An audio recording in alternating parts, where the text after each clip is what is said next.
In the city of Copán, the late 8th century was an age of unshakable certainty. The great steps of the hieroglyphic stairway ascended towards a cosmology meticulously mapped by generations of astronomers. Here, our story begins with Kukul Bahlam, a royal scribe and astronomer.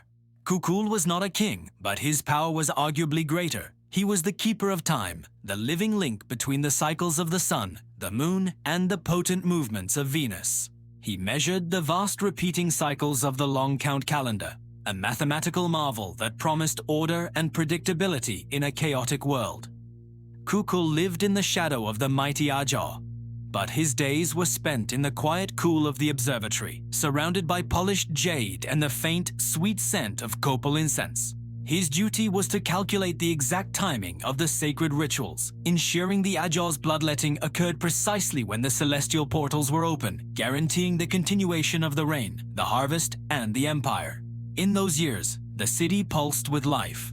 Pyramids stood proud, newly layered with pristine white lime plaster, each layer a testament to the Ajaw's endless wealth and the unwavering faith of his people. Yet, the success of the city was predicated on its massive, ever-growing population. Outside the ceremonial core, the commoner, Chanek, toiled on the same patch of land his grandfather had farmed. Chanek was a Mace Huel, a reliable farmer whose labor fed the city. He saw the effects of the grand projects firsthand. The need for firewood to fuel the kilns for the Ajaw's stucco veneer had pushed the forest line miles away. The hillsides, once protected by the mighty tropical canopy, were now exposed. The soil runs like water when the storms come, Chanek once muttered to his neighbor as he watched the rain strip the newly exposed earth. He also watched the aqueducts and vast reservoirs, the city's vital lifeblood during the long dry season, begin to silt up with the thick, ruddy clay washing down from the denuded slopes. In the late 700s, the system still functioned, but Chanek felt the strain. The required fallow cycle for his milpa was shortened again by the local official, a necessity imposed by the city's unceasing appetite. The foundation of the empire, the earth, was silently being hollowed out. The first whisper of doubt arrived not as an earthquake, but as a subtle cosmic misalignment. In 798 AD, Kukul Bahlam, hunched over his finely carved bone tablets, realized his calculations were dangerously inaccurate. The solar zenith passage ritual, a crucial ceremony designed to maximize the maize crop, should have been accompanied by the expected Yaak's first rains. But the clouds were thin, the wind was hot, and the rains failed to materialize. They arrived weeks late, sparse and ineffective, just enough to germinate the seed, but too little to sustain the mature plant. The Ajaw, feeling the subtle tremor of doubt in the city, doubled down. He ordered the construction of an even taller temple complex. The decree was simple. The gods demanded greater proof of devotion, but this defiance came at a cost. The military commander, Ajpakal, a rising figure known for his brutal efficiency, was tasked with seizing timber from neighboring less powerful settlements. Ajpakal, unlike Kukul, had no time for cycles and star charts. His reality was immediate: power, resources, and the sharp edge of the obsidian Makwahuitl. The stars are useless when the stomach is empty, Ajpakal sneered to his second-in-command as they hauled away massive logs, bypassing the old ritualistic trade routes. For Chanek, the failure of the rains meant true hardship. His family's reserve grain dwindled.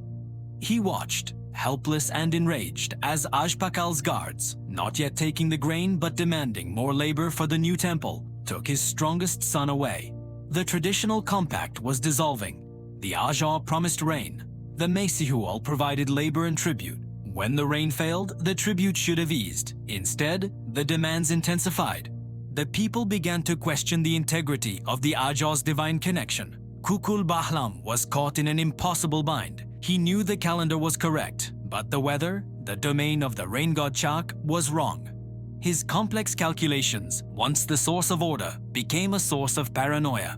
He dared to approach the Ajaw, suggesting a need for a new agricultural strategy, perhaps favoring drought-resistant crops from the fringes of the empire. The Ajaw listened, his eyes cold. "Your charts confirm my power, scribe. They do not dictate my policy. If Chak is unhappy, our devotion must be louder, not different."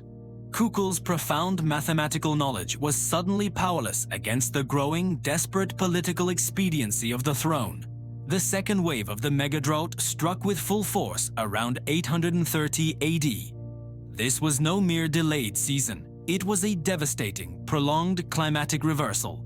For 3 consecutive years, the meager rains failed entirely. The consequences in the central lowlands were catastrophic. The silted, contaminated reservoirs of Copán dried completely, revealing the cracked, brittle clay beneath.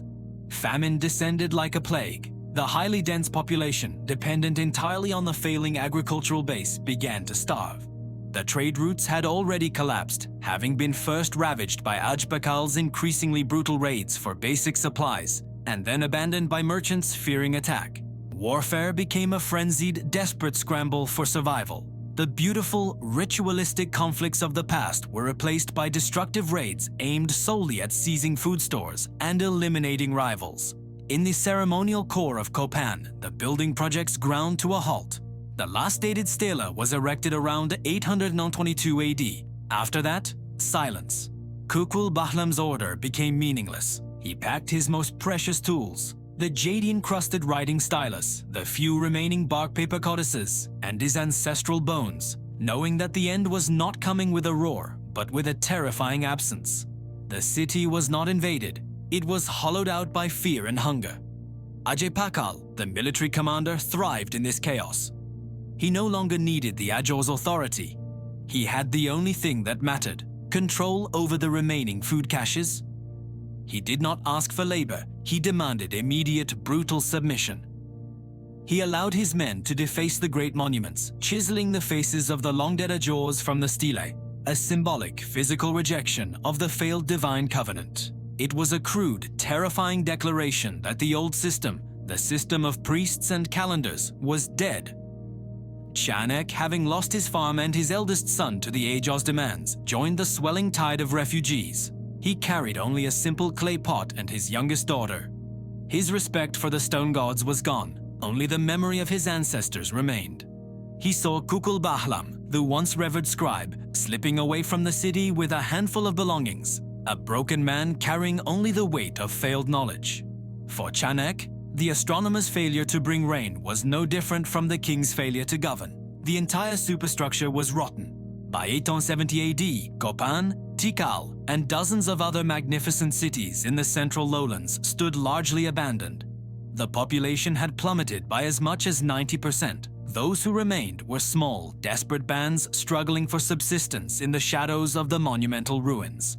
Kukul Bahlam and Chanek, their paths crossed by coincidence, found themselves among the thousands of weary, determined souls making the long, arduous journey north toward the Yucatan Peninsula.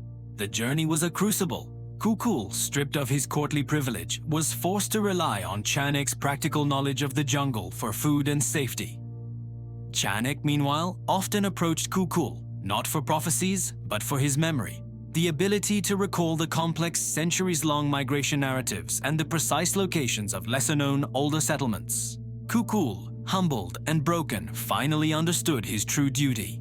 The elaborate calculations of the long count were useless here, but the knowledge of sustainable agriculture, the accurate mapping of the stars for navigation, and the accumulated wisdom contained within his fragile codices were priceless. He began to teach, not to kings, but to farmers and warriors, sharing the fundamental mathematics of the universe without the ideological weight of the Kuhul Ajaw system. The migrants arrived in the Yucatan to find a different political landscape. Here, cities like Chichen Itza were rising, often characterized not by a single towering pyramid dedicated to one Ajaw, but by multiple centers of power, a collective, less vulnerable system of joint rule, multi-causal. The new cities were built near permanent coastal resources, demonstrating a pragmatic adaptation to the lessons of the South. The collapse was complete, but the people endured. Ajaw and his militaristic style eventually faded into the background, his brutality yielding only short-term survival. The true builders of the post-classic period were the spiritual descendants of Keduke, Wulabi, Ahlam, and Chanek, people who had shed the unsustainable demands of the old theocracy but retained the priceless core of Maya civilization, its calendar, its writing, and its profound resilience. Today, the central lowlands are silent, but for the wind rustling through the leaves of the towering ceiba trees. The enormous roots of the jungle have pushed apart the very stones that Kayuk Uzul Alam once believed would stand forever. But look closely at the walls of Chichen Itza, and you will see the indelible mark of the scribes from the south, their knowledge preserved, transformed, and utterly determined to survive. The empires fell, the people adapted. The unraveling was not an ending, but a new, quiet beginning.